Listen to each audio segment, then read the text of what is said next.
Boten. Boten piye? Ingkang dados manten menika leres Ndara Bagus Wiratmaya.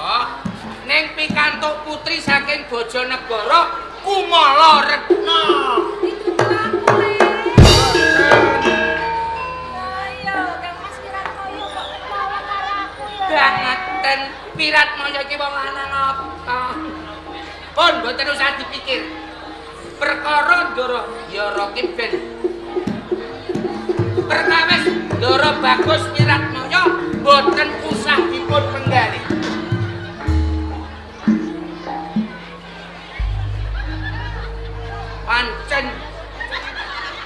Pancen Ndara Wiratmaya iki wong Wiratdara Pangeran Wiratmaya iku pancen wong.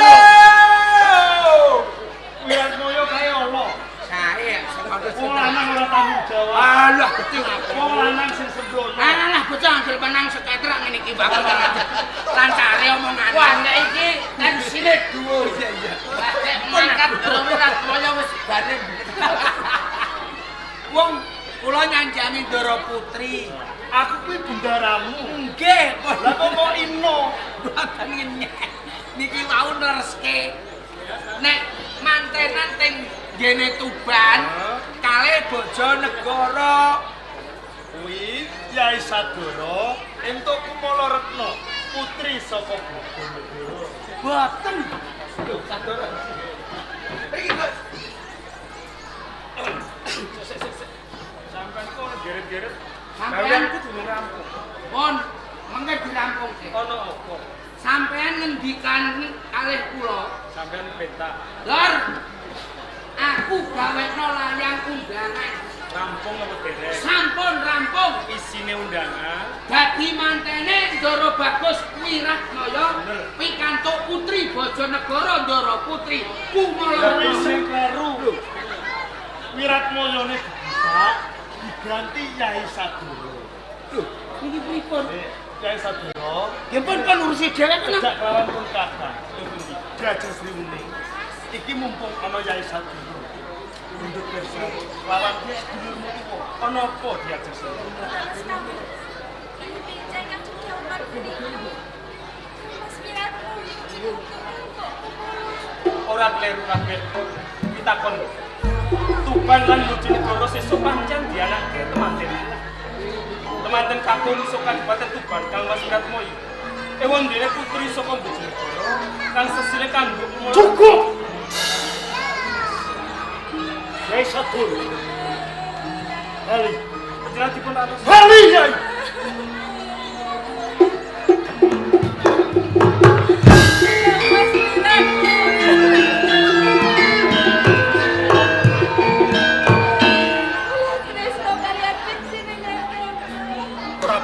Lawan aku. Gede rasa aku kang tumantu lawan sliramu.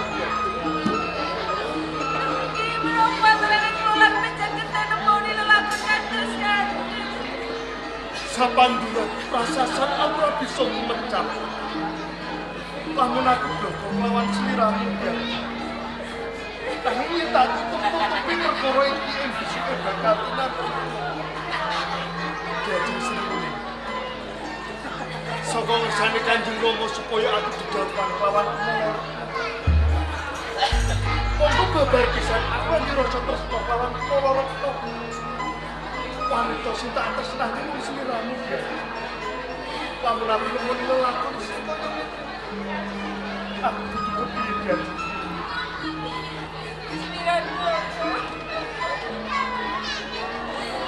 Menawa sipun kita disipun Kang Mas.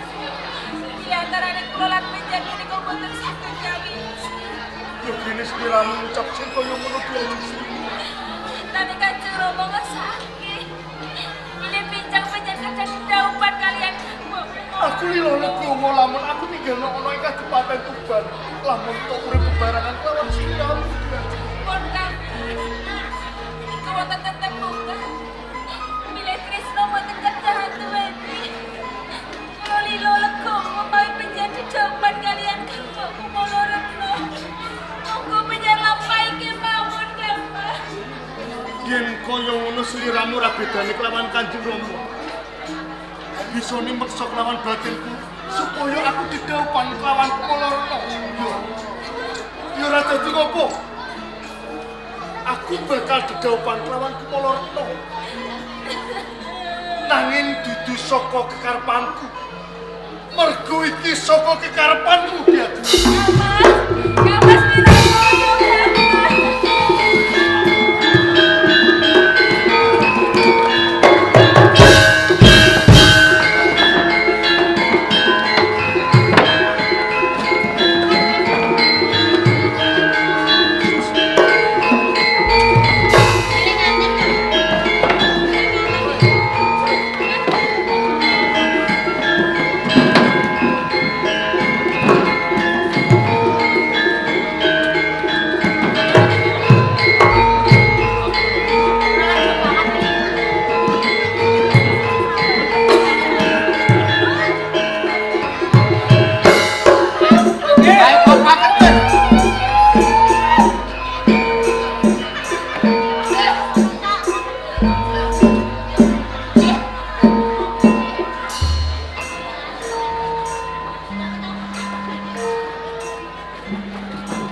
dumateng sedaya para pangombyong saking Kadipaten Tuban.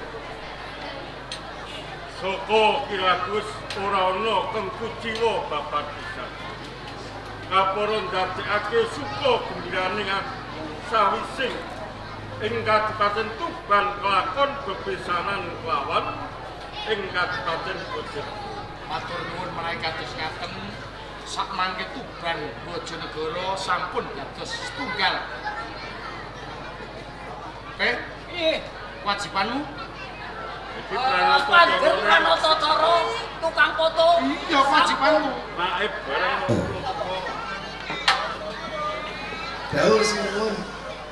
Kewajibane? Nggih, kula Pranata ngiras-ngirus tukang foto. Saderenge acara dipun mulai monggo foto riyen garwane mepet-mepet. Kanggo kenang-kenangan foto keluarga. Foto tahun 2029. Foto. Loh. Putlek. Sik delok gambare. Beh. Kasih ketok malah gambare bojoku tok. Kula dipun nambani malih. Wah, ya bukuke.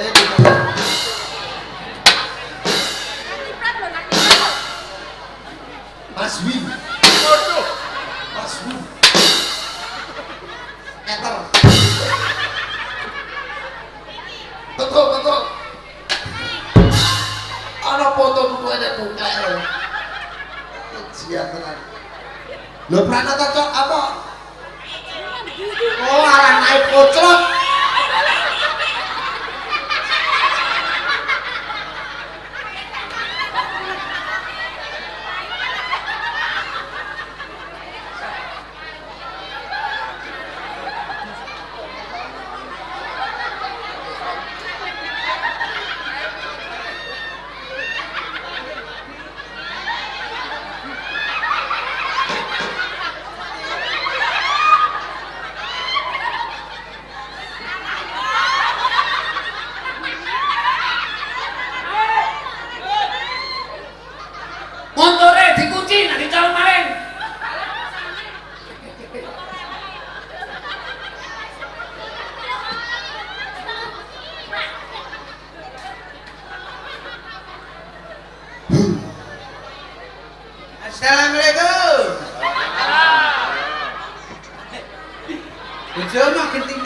Iki piye? Iki. Wingi ya iki, saiki ya iki. Iya no. Pokoke rong dina iki terus. Ya wis pokoke angelaken iki bojo Wika ya. Assalamualaikum. Waalaikumsalam. Pak Naib. Oi, foto Rim. Kejadian. Ono larane lho latap kira. Nun sewu ingkang badhe dados manten. Ayo putraku. Oh, alah iki neh. Naib kawan. Nggih. Kono ya. Mboten kula saking pun ngalah teng Lumbung Mas mboten teng Kawak. Monggo niki. Niki, nana.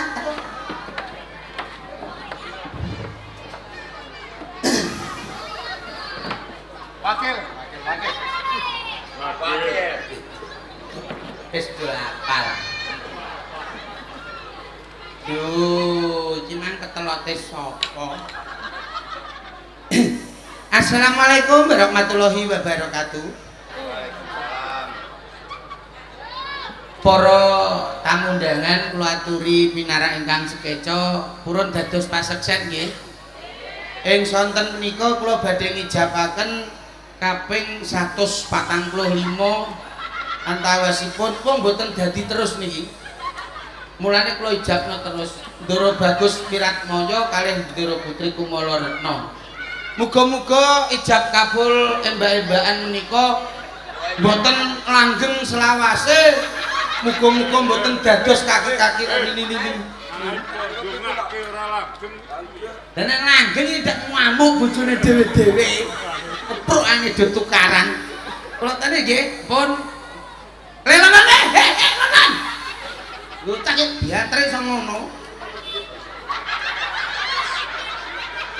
Iki dhewe apa?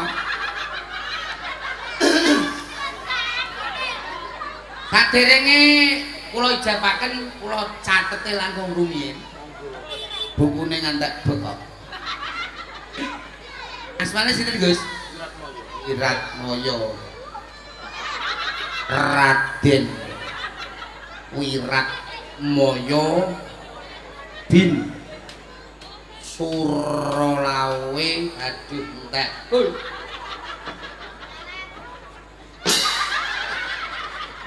Suralawe mblobor kabeh. Kakek ngendilah. Ah, alah.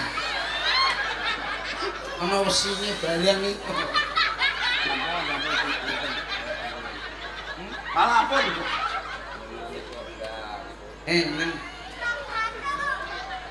Raden Wiratmaya bin Suralawe saking Tuban. Tanda tangan iki, Gus. Senggono metere. Nah, ngono. Niki ajeng dipendhet pinten sasi? Pinten sasi lunas nggih. Musiman berarti niki. Nggih. Kalih nganten putri saya tak tanda tangane kene. Nganten putri. Asmane sinten? Lho ndi ndase? Kendiluan. Nggih, pripun? Asmane sinten? Non? Boten. Kumala Retna. Non? Wis iki. Ya Allah, ya Allah. Kumala Retna. Kumala Retna. Bakal mangsi kok emosi. Mboten emosi yo. Lah aku gadung. Bolak-balik mriku mboten mireng kok jenengane kok. Kumala.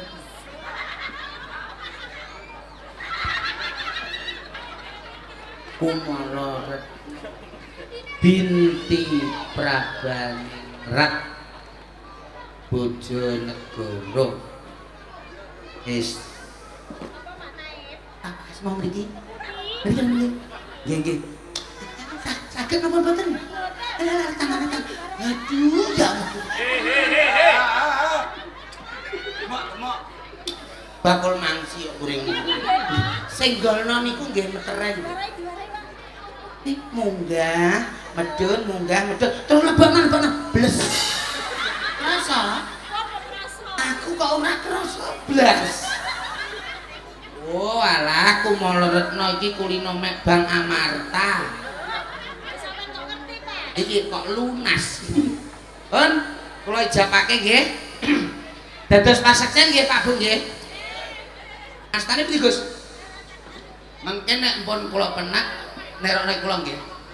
A'udzubillahi minasyaitonirrajim. Bismillahirrahmanirrahim. Nawaitu sumangga lan adain Partisari Manduna. Iki jam manten. Kuwi donga apa? Donga. Cilek pun ngertos lho. Lah iku donga apa lho? Puasa. Aku donga nek mau iku tok ta. Nggih tak ijabke nggih. Bismillahirrahmanirrahim. Kula ijabaken Ndara Bagus Wiratmaya bin Suralawe saking Tuban pikantuk Ndara Putri Kumalaretna saking binti Prabaningrat saking Bojonegoro kanthi mas kawin seperangkat alat selot dadu tombokan openg koplet masakane ban bledas dekar sesuk nambah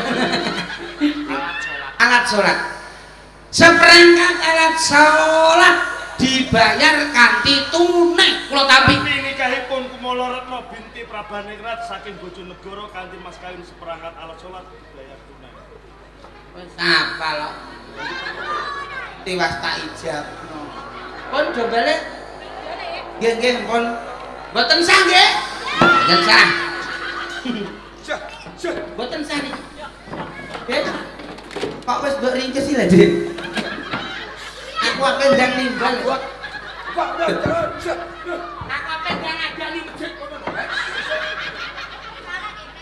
Menika kala wau adicara ijab kabul temanten kekalih Nimas Ayu Kumalaretna Daladen Bagus Wiratmaya sampun paripurna minggah adicara ingkang salajengipun suka parisuka wonten hiburan langen besan gambyong saking Kabupaten Tuban gegen mirsani.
Babar pisan kira salah.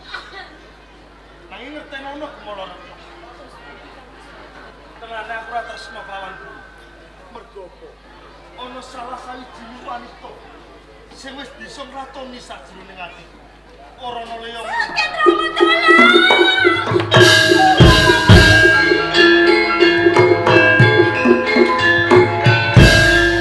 Kuwi aja ngisi-isini wong tuwa. Manten anyar sahabat sakit-sakit krungu wong liya njur kepiye, ha? Ingkang sakit menika mirah kula Rama. Sebab apa? Selain Kang Mas Wiratmaya boten purun kula dosi. Kok yo sabar sithik to, Ger, jeneng manten anyar. Kuwi mbok menawa isih saya, isih lumrah sarirane. Sing sareh Sing sabar. Ya, amuk Surabrata kaya ngono. Rungokke iki suarane Dipati Indra Katerlamu. Lamun Kumalaretna pasrahke ning tangan Tuban lan Bojonegoro bakal tak biuhi Bajang Sayuta.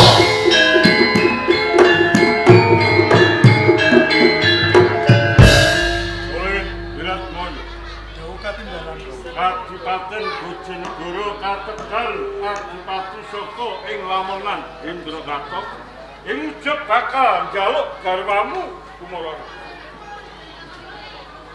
Sawetawis kula nyuwun pamit. Ampun dhisik. Hal nyanti kok ngadi bojo. Punjering perkawis dumawah wonten ing Kumalaretna. Mbok bilih Kumalaretna kula aturaken wonten ing Kadipaten Lamongan. Perkawis menika rampung lho. Iki garwamu lho. Iki saksi yo jeneng bojo dijaluk liyan kok arep dipasrahke arep diwenehke. Lajeng kula kedah kados pundi ro? Ayen perlu dikukui. Kados. Ya depi Adipati Indragatok. Tambahin pangestu lho.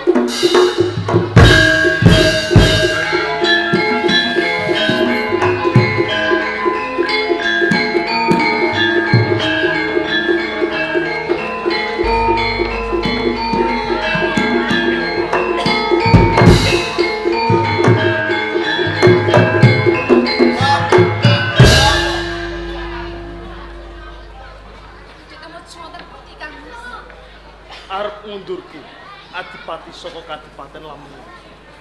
Panjenengan cekap kula kang aduk iki yang saking. Ojo diajak. Dadi sirune.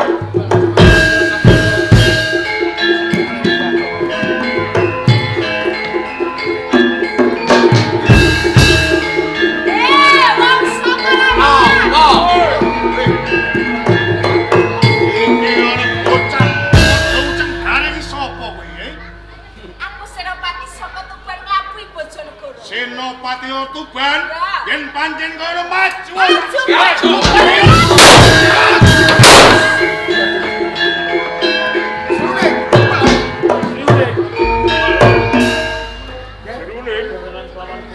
Tiko, bali wae.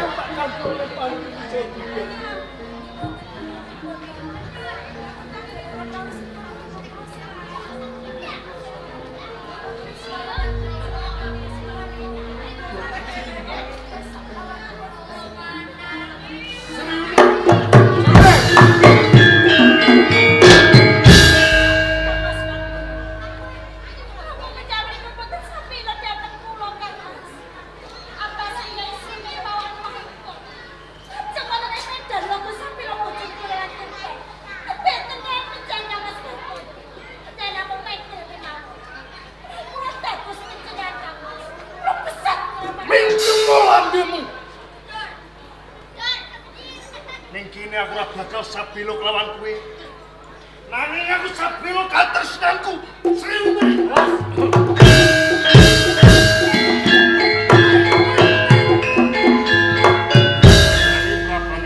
Mas Adipati. Katelao Sri Huning Mustika Tunggal.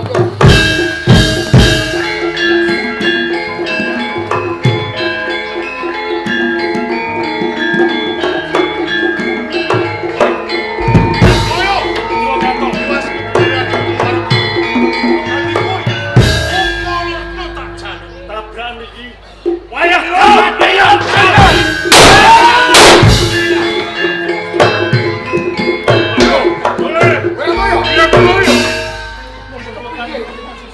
Kados pundi menika Kang Mas? Ayo, bali ning Tuban. Yai Sati. Pitungkasku kelawan sepisan sliramu kudu saged ngukut pandangan Kumalaretna kaping pindhone Yai Sati. Tentrem Tuban Bojonegoro.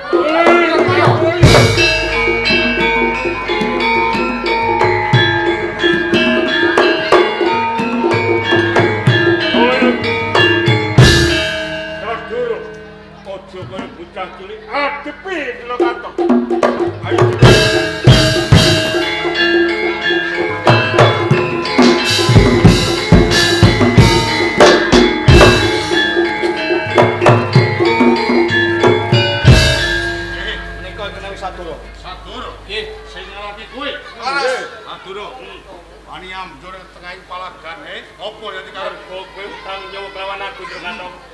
dulurku mati saka patraku. Yen kowe ora trima, Wancine kowe nyaut.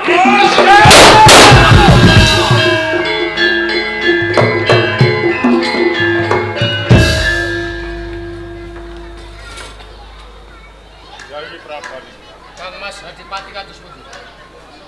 Sungguh marang Tutunggasing Wiratmaya yen putramu Kumalaretna iki dipuntenake lawan putraku satu. Pramila menika monggo sareng-sareng Kakang dipundur wonten Tuban utawi Bojonegoro karesmekaken Sadara lan Kumalaretna. Miras pantes kembul bujana